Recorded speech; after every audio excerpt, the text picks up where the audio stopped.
درود بر دوستان کانال هگزا فلاش.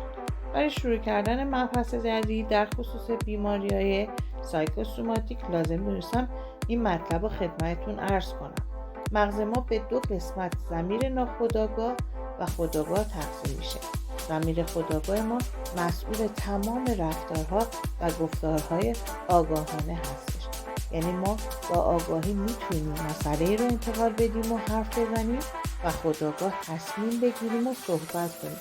همین الان که شما دارید صحبت‌های من رو گوش میدید، از ضمیر خودآگاه گوش میدید.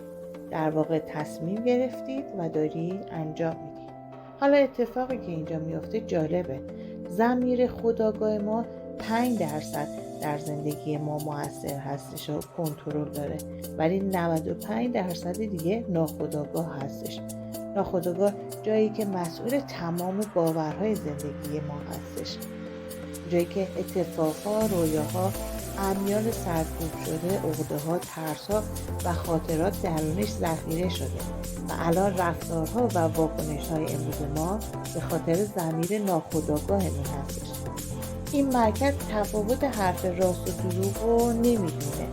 ناخودآگاه ما فقط تصویر میبینه. هر تصویری که توسط ضمیر خودآگاه تکرار بشه یه باور جدید میسازه. هر مسئله که من خودآگاه ارادی تکرارش کنه ثبت میشه و باور جدید میاره. پس مطالب خودآگاه شنیده میشوند و در ضمیر ناخودآگاه تأثیر میگذارند. بنابراین بیماری‌ها از فکرها میان.